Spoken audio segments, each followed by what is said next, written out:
Hello hi అందరికీ నమస్తే. నేను మీ సుధీర్. తెలంగాణ రాష్ట్రంలో ఇప్పుడు ఒక పెద్ద యుద్ధం జరగబోతుంది. తెలంగాణ రాష్ట్ర సాధన కోసం పెద్ద ఎత్తున ఎట్లా యుద్ధం చేసిర్రో ఇప్పుడు దాన్ని విజృంభించేలా మరొక యుద్ధం స్టార్ట్ కాబోతుంది తెలంగాణలో. ఎందుకంటే నిరుద్యోగుల పరిస్థితి రోజు రోజుకి చాలా దారుణంగా మారుతుంది. నిరుద్యోగులకు ఇవాళ తెలంగాణ రాష్ట్రంలో గుర్తింపు లేదు. నిరుద్యోగుల వైపు తిరిగి చూసే ఒక మంత్రి లేడు, ఒక ఎమ్మెల్యే లేడు, ముఖ్యమంత్రే లేడు. ఎవ్వల ఓట్లతోటైతే గెలిచి ఎవ్వలకైతే దొంగ మాటలు చెప్పి వాళ్ళ చేత ఓట్లు వేయించుకొని అధికారం చేతులకు వచ్చినాక చేతులు లావట్టేసి ఇలా నిరుద్యోగులకు గుర్తింపు లేకపోవడానికి కారణమైన వాళ్ళ అందరి పతనం పట్టడానికి ఇలా నిరుద్యోగులు ఒక పెద్ద యుద్ధం చేయడానికి కంకణం కట్టుకొని ఎదురు చూస్తారు తెలంగాణలో. ఎందుకంటే డిగ్రీలు చేసి పీజీలు చేసి ఉద్యోగ అవకాశాలు లేక నిరుద్యోగులు కన్నీళ్ళు పెట్టుకుంటారు. అక్కడ కోచింగ్ సెంటర్లలో పైసలు కట్టలేక, అటు ఇంటికి పోలేక, తల్లిదండ్రులకు సమాధానం చెప్పలేక, చుట్టాలల్లో తలెత్తుకోలేక, ఇక్కడ హైదరాబాద్లో తినడానికి తిండికి లేక రాపిడోలు, జొమాటోలు, స్విగ్గీలల్లో పనులు చేసుకుంటారు నిరుద్యోగులు. ఈ కాంగ్రెస్ ప్రభుత్వం అధికారంలోకి రావడానికి ఏం చెప్పారు? నిరుద్యోగులతోటి ఏం మాట్లాడారు? మీరు కాదా చెప్పింది? మా ప్రభుత్వం అధికారంలోకి వస్తే 2 లక్షల ఉద్యోగాలు ఇస్తామని చెప్పింది మీరు కాదా? ఈ మాట వాస్తవం కాదా? నిరుద్యోగుల సపోర్ట్ మాకు ఉండాలి, మేము మేము అధికారంలోకి వచ్చినాక మేము మొత్తం పలగొడతాం చేద్దామని చెప్పింది మీరు కాదా? ఇవాళ 2.5 సంవత్సరాలు అవుతుంది మీరు అధికారంలోకి వచ్చి. ఏం చేసిర్రు నిరుద్యోగులకు? ఎన్ని జాబ్ నోటిఫికేషన్లు ఇచ్చిర్రు? ఇగో మొన్న రేవంత్ రెడ్డి ఒకటి ఇచ్చిండు. ఆ Telangana police recruitment CM Revanth Reddy announce 5,000 police వేకెన్సీలట. 19,000 ఖాళీలు ఉంటే 5,000 నోటిఫికేషన్ ఇచ్చుడేంది? ఎంతమంది ఉన్నారో తెలుసా నీకు? ఎస్ఐ, కానిస్టేబుల్ పోస్టుల కోసము ఎదురు చూసేటోళ్ళు ఎంతమంది ఉన్నారో తెలుసా? ఒకసారి అమీర్పేటకు వరంగల్ కరీంనగర్ పోయి చూడురు ఒకసారి. మీ ఇంట్లో మీ సొమ్ము అడుగుతుర్రా, మీ ఆస్తులు అడుగుతుర్రా? ఖాళీగా ఉన్న పోస్టులే కదా అడిగేది. 19,000 పోస్టులు ఉంటే 5,000 పోస్టులు ఎట్లా ఇస్తావు నువ్వు? ఎవరి ముక్కులో పెడతావు 5,000 పోస్టులు తీసుకోవాలి? నిరుద్యోగులు అంటే అంత ఆషామాషాలకు కనిపిస్తురా? తమాషా అవుతుందా మీకు? నిరుద్యోగుల భవిష్యత్తుతో ఆడుకుంటారు మీరు. నిరుద్యోగుల జీవితాలను దెబ్బతీస్తారు మీరు. ఇదా 19,000 పోస్టులు ఖాళీ ఉంటే 5,000 పోస్టులు ఇస్తారా? అసలు ఎంతమంది నిరుద్యోగులు ఉన్నారో తెలుసా?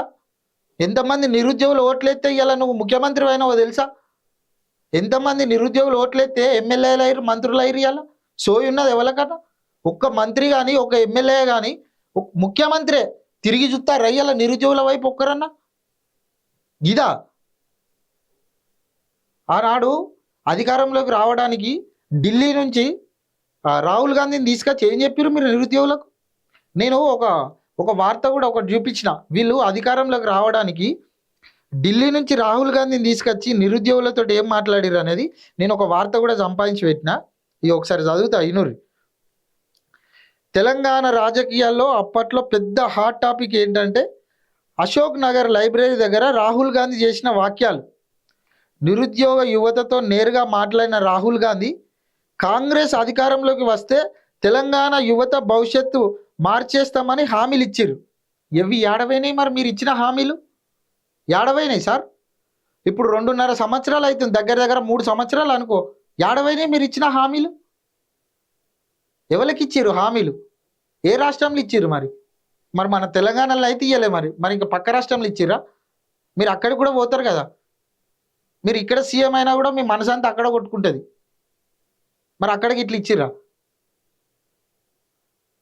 అయ్యో నెక్స్ట్, అప్పుడు తెలంగాణలో టీఎస్పీఎస్సీ పేపర్ లీకులు, ఉద్యోగ నోటిఫికేషన్లు లేకపోవడం, యువతలో తీవ్ర ఆవేదన కనిపించింది. ఇదే సమయంలో రాహుల్ గాంధీ హైదరాబాద్కు వచ్చి లైబ్రరీ ప్రాంతాల్లో స్టూడెంట్స్, ఉద్యోగార్థులతో మాట్లాడారు. మీ బాధ నాకు తెలుసు, మీకు న్యాయం చేస్తాం, కాంగ్రెస్ ప్రభుత్వం వస్తే ఖాళీ పోస్టులన్నీ భర్తీ చేస్తామంటూ యువతకు హామీ ఇచ్చిర్రు. ఏది గిదా? 19,000 పోస్టులు ఖాళీ ఉంటే 5,000 పోస్టులు ఇచ్చుడా? మీ ఇంట్లో మీ సొమ్ము అడుగుతుర్రా? మా సొమ్మే కదా ఇది. మాకు ఖాళీ ఉన్న పోస్టులు ఇవ్వడానికి ఎందుకు మీరు చస్తారు అంతగానో?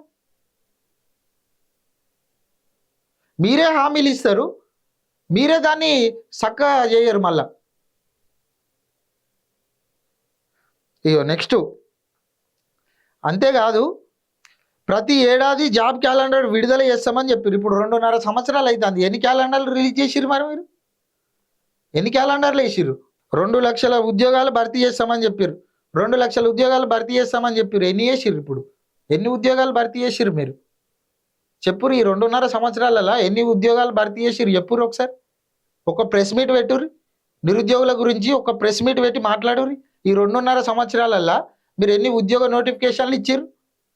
ఎన్ని ఇస్తామని చెప్పారు? ఎన్ని ఇచ్చిర్రు? నిరుద్యోగ భృతి ఇస్తామని చెప్పారు. ఎవరికి ఇచ్చిర్రు మీరు? నిరుద్యోగ భృతి ఎవరికి ఇచ్చిర్రు? ఎందుకు అన్ని దొంగ మాటలు చెప్పారు? శాతగానప్పుడు ఎందుకు చెప్పారు? శాతగానప్పుడు మాట్లాడద్దు, సపరేట్ ఉండాలి. శాతగాని మాటలు మాట్లాడు, అధికారం చేతులకు వచ్చినాక చేతులు లావట్టుడు. బాగా నేర్చినారు ఇది. ఇగో అప్పుడు రేవంత్ రెడ్డి కూడా రాహుల్ గాంధీ పక్కనే నిలబడి తెలంగాణ యువత భవిష్యత్తు కాంగ్రెస్ చేతుల్లోనే సేఫ్ అని ప్రచారం చేసిండు. ఏది సార్ నువ్వు చేసిన ప్రచారం? నీ చేతిలో తెలంగాణ నిరుద్యోగులు సేఫ్ అయితే మరి ఏం చేసినావు ఇవాళ? నిరుద్యోగులు ఎందుకు రోడ్డెక్కుతారు? రోడ్డెక్కి ఎందుకు కన్నీళ్ళు పెట్టుకుంటారు నిరుద్యోగులు? ఇవాళ రోడ్డెక్కి ఎందుకు ధర్నాలు చేస్తారు? మాకు ఉద్యోగ నోటిఫికేషన్లు ఇస్తలేరని నిరుద్యోగులు అడుక్కుంటే వాళ్ళ మీద కేసులు, వాళ్ళని తీసుకుపోయి జైళ్ళలో పెడతారు. ఇదేనా సేఫ్ మీ చేతుల్లో ఉండేది? అంటే నిరుద్యోగులు అందరిని తీసుకుపోయి ప్రశ్నించినందుకు, మాకు జాబులు కావాలని అడిగినందుకు వాళ్ళని తీసుకుపోయి జైల్లో పెట్టి సేఫ్గా ఉంచుతాను అన్నట్టు నువ్వు అదేనా చేసేది? ఇదేనా నీ మార్పు? ఇగో తెలంగాణ ఇక్కడ ఏం చెప్పిండు రేవంత్ అన్న, ఏం చెప్పిండంటే తెలంగాణ యువత భవిష్యత్తు కాంగ్రెస్ చేతుల్లోనే సేఫ్ అని ప్రచారం చేసిండట. అప్పుడు మరి నువ్వు ప్రచారం చేసింది ఏది? నువ్వు నిలబెట్టుకున్నావా? ఇప్పుడు తీసుకుపోయి జైల్లో పెట్టుడు సేఫ్. ఇట్లా ఉన్నది. ఇక నెక్స్ట్, అశోక్ నగర్ అంటే తెలంగాణలో ఉద్యోగార్థుల అడ్డా. అక్కడ వేలాది మంది యువత చదువుకుంటూ ప్రభుత్వ ఉద్యోగాల కోసం కష్టపడుతుంటారు. అట్లాంటి ప్రాంతానికి వెళ్ళి కాంగ్రెస్ యువతను టార్గెట్ చేసింది. వాస్తవం కాదా? ఎక్కడికి పోయి దెబ్బ కొట్టాలో అక్కడ దెబ్బ కొట్టిర్రు. దెబ్బ కొట్టుడు ఎట్లనో రేవంత్ అన్నకు బాగా తెలుసు. అందుకనే మీరు పోయి అశోక్ నగర్లో లైబ్రరీలోకి పోయి మాట్లాడి నిరుద్యోగులకు దొంగ మాటలు చెప్పి నిరుద్యోగులను మభ్యపెట్టి అధికారంలోకి వచ్చి ఇలా నిరుద్యోగుల జీవితాలతో ఆడుకుంటారు. మీరు దిక్కుమాలిన ప్రభుత్వం, చెత్త ప్రభుత్వం టూ అని ఉంచుతారు నిరుద్యోగులు. గోస దాకదా? నిరుద్యోగుల గోస దాకదా? ఇగో నెక్స్ట్, మీకోసం మేము పోరాడతాం, మీకు ఉద్యోగాలు వస్తాయి, తెలంగాణలో నిరుద్యోగం తగ్గిస్తామంటూ కాంగ్రెస్ భారీ హామీలు ఇచ్చింది. ఇంత పెద్ద పెద్ద భారీ హామీలు ఇచ్చి ఒక్క హామీ అన్న నిలబెట్టుకున్న సోయి ఉన్నదా ఇవాళ ఈ ప్రభుత్వానికి? ఉన్నదా? ఒక నిరుద్యోగుల విషయంలోనే కాదు, అన్నిట్లలో ఇట్లనే ఉన్నది తెలంగాణలో పరిస్థితి. ఇవాళ ఎందుకురా ఈ దిక్కుమాలిన ముఖ్యమంత్రి సీఎం అయిందని నిరుద్యోగులు అంటారు, అటు రైతులు అంటారు, అందరు ఇదే పాట పాడుతురు. ఏం చక్కదనం చేసింది ఉన్నది? అధికారంలోకి వచ్చిన కంచి ఇప్పటి వరకు ఎలుగబెట్టింది ఏమున్నది ఈ రాష్ట్రంలో? ఒక నిరుద్యోగుల సమస్యనే కాదు, అన్ని సమస్యలే ఉన్నాయి కదా. ఇలా తెలంగాణలో ఏంది అంటే ఇట్లా క్వశ్చన్ మార్క్ ఉన్నది. ఇలా తెలంగాణలో ఏంటిది? తెలంగాణ ఏంది అంటే క్వశ్చన్ మార్క్ తప్ప ఏం కనబడతలేదు. ఏం చేసిర్రు మీరు కనుక ఈ 5,000 పోస్టులు కాదు 19,000 పోస్టులు ఖాళీ ఉన్నాయి. ఆ 19,000 పోస్టు నోటిఫికేషన్ మీరు ఇవ్వకపోతే చాలా దారుణంగా ఉంటుంది. మీరు ఊహించని విధంగా నిరుద్యోగులు ఈ ప్రభుత్వానికి బుద్ధి చెప్పడానికి కంకరం కట్టుకొని తయారున్నారు. వాస్తవం. ఎందుకంటే ఇప్పుడు నిరుద్యోగుల పరిస్థితి ఎట్లున్నదంటే ఊర్లలోకి వెళ్ళి, పల్లెటూర్లలోకి వెళ్ళి హైదరాబాద్కు, అక్కడ వరంగల్, ఇటు కరీంనగర్ పెద్ద పెద్ద కోచింగ్ సెంటర్లలో కోచింగులు తీసుకుంటా జాబుల కోసం ఎదురు చూస్తాలు, కళ్ళు కాయలు కాస్తట్టు. ఒక ఒక ఒక నిరుద్యోగే కాదు కదా, అటు వాళ్ళ కుటుంబ సభ్యులు, వాళ్ళ తల్లిదండ్రులు చుట్టాలలో చెప్పుకోలేక మీ కొడుకు ఏం చేస్తాడంటే ఇంకా చదువుతాడా, ఉద్యోగం రాలేదా, జాబ్ రాలేదా, ఇవన్నీ తెలియదా? బుద్ధి ఉండాలి కదా కొంచెమన్నా ఈ ప్రభుత్వానికి. ఖాళీ ఉన్న పోస్టులే ఖాళీ ఉన్న నోటిఫికేషన్లే వేయమంటున్నాం కదా. మీరు సొంతంగా వేసి మీరు ఏదో సొంతంగా ఖర్చు పెట్టురు అని అంటలేరు కదా. సరే తెలంగాణ రాష్ట్రంలో అప్పులైనాయి, పైసలు లేవు, కానీ ఉన్న ఖాళీగా ఉన్న పోస్టులు వేయడానికి ఏమవుతుంది? మీరు ఎందుకు చస్తారు? ఖాళీగా ఉన్న పోస్టులే కదా మేము అడుక్కునేది. మిమ్మల్ని కొత్తగా ఏమని అయితే అడుగుతలేం కదా. ఏవైతే ఖాళీగా ఉన్నాయో అవే వేయుర్రి. 19,000 పోస్టులు ఖాళీగా ఉన్నాయని డీజీపీ చెప్పిండు కదా. మరి ఎందుకు మీరు ఆ 19,000 పోస్టులు వేయలేకపోతారు? ఎందుకు నిరుద్యోగుల విషయంలో మీరు ఇంత నిర్లక్ష్యంగా ఉన్నారు? అంటే నిరుద్యోగులు అంటే అంత చిన్న చూపు కనిపిస్తుందా మీకు? తెలంగాణ రాష్ట్రంలో నిరుద్యోగులు అంటే అంత చిన్న చూపు కనిపిస్తుందా? 2.5 సంవత్సరాలల్లా ఈ తెలంగాణ రాష్ట్ర ప్రభుత్వం ఏం చేసిర్రు? మీరు ఏం వెలుగబెట్టిర్రు? ఎంతసేపు ఎమ్మెల్యేలకు లొల్లీలు అవుతున్నాయి, మంత్రులకు లొల్లీలు అవుతున్నాయి, ఎమ్మెల్యేలకు మంత్రులతో లొల్లీలు అవుతున్నాయి, మంత్రులకు ఎమ్మెల్యేలతో లొల్లీలు అవుతున్నాయి, ఒకరికి పొంతన కలతలేదు, ఒకరికి పడతలేదని తెలంగాణ హైదరాబాద్ నుంచి ఢిల్లీకి పోడు, ఢిల్లీ నుంచి హైదరాబాద్కి వచ్చుడే 2.5 సంవత్సరాలు అయిపోయింది. ఏం చేసిర్రు మరి? ఇక మీరు తెలంగాణకు చేసింది ఏమున్నది? వెలుగబెట్టింది ఏమున్నది? మళ్ళీ అదే హైదరాబాద్ నుంచి ఢిల్లీకి పోతారు, మళ్ళీ ఢిల్లీ నుంచి హైదరాబాద్కి వస్తారు. మీరు లొల్లి పెట్టుకోవడానికేనా మీకు అధికారం ఇచ్చింది? మరి మా నిరుద్యోగుల పరిస్థితి ఏంది? రైతుల పరిస్థితి ఏంది?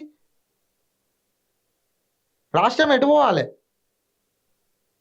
మీరు సంపాదించుకోవడానికి, మీరు ముళ్ళలు కట్టుకోవడానికి, మీరు మంచిగా ఏసీ గదులలో వండుకోవడానికి, ఏసీ కార్లలో తిరగడానికి, మీరు అక్రమాలు చేసి గవర్నమెంట్ భూములు ఆక్రమించుకోవడానికి, మీరు దందాలు చేసుకోవడానికి, మీరు సెటిల్మెంట్లు చేసుకోవడానికి, మీ బ్యాంక్ బ్యాలెన్స్ పెంచుకోవడానికి మేము మీకు అధికారం ఇచ్చినాం.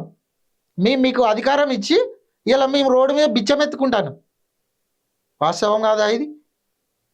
ఇలా నిరుద్యోగులు తినడానికి తిండికి లేక ఎంత ఇబ్బంది పడతారు. అటు ఇంటికాడ తల్లిదండ్రులను పైసలు అడగలేరు, ఇటు వీళ్ళు హాస్టల్ ఫీజులు కట్టుకోలేరు, అటు కోచింగ్ సెంటర్లలో కట్టలేక, ఇటు నోటిఫికేషన్ ఇవ్వవు, నెలల కొద్దీ సంవత్సరాల కొద్దీ అక్కడ కోచింగులు తీసుకోవాలి. నువ్వు ఎప్పుడు నోటిఫికేషన్ ఇస్తావో తెలియదు, అసలు ఇస్తావో ఇవ్వవో తెలియదు. కానీ ఏది ఏమైనా కూడా నిరుద్యోగులు ఈ రాష్ట్ర ప్రభుత్వానికి పెద్ద ఎత్తున బుద్ధి చెప్పడానికి, కంకణం కట్టుకొని ఒక పెద్ద యుద్ధం చేయడానికి రెడీ ఉన్నారనేది చాలా పెద్దగా వినబడుతుంది ఇప్పుడు.